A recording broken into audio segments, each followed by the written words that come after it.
Today we are gathered in this place of worship to celebrate the fascinating life of Destiny, or as you guys all know her, Miley Ray Cyrus. This is no doubt a very sad day for all of us. We are here to celebrate the life of a pop sensation, a star, a friend. While she only lived a short 23 years, they were the more interesting and craziest years for many of us.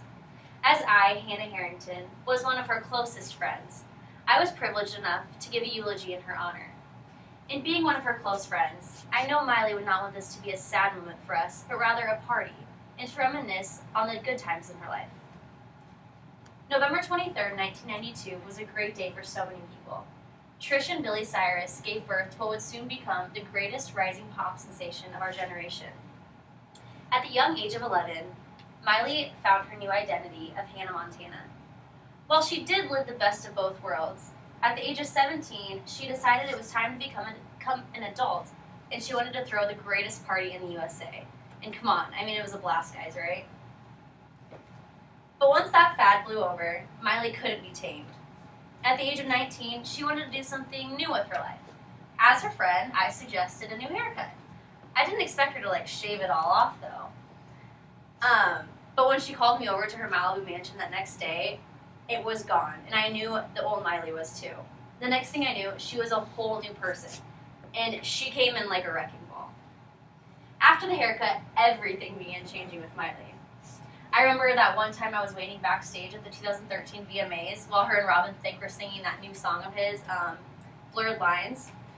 And she was jamming out, and I was jamming out backstage with the family, and everyone was really in disbelief by her outfit choice and her hair, which I was kind of mad about because I did her hair that night. But anyway, she came backstage afterwards where I was waiting, and she told me she wasn't feeling good because she thought she was twerking too hard or something. So, I offered her some Advil, and she just kind of refused it, and she decided to pop a Molly instead. I don't know, I guess it helped with the pain or something. But right then I told her that this needed to stop. And guess what she said? We can't stop. I knew right then that Miley was changing from the person that I once knew to a whole new person. As we all know, Miley sometimes got a little crazy, but that soon changed. It wasn't 3 days later that she rushed to my house and told me that this party needed to end. She said that her fans adored her way too much for her to be doing this to herself. And believe it or not, she actually began doing charity work around the world and donating a lot of her time to those in need. She had a revelation, and she just couldn't stop. And little do you guys know, she's actually giving all of her earnings from her concerts and her albums to those in need. So she literally won't stop. The passing of Miley is hard on us all, and the plane crash is not something we like to think about. However, it does give us a warmth in our heart knowing that she was returning back from another charity event she was taking part in. Miley's memory will live on forever, and this will definitely not be her last song. All we can do right now is be there for each other to cure our achy, breaky hearts. Oh my God!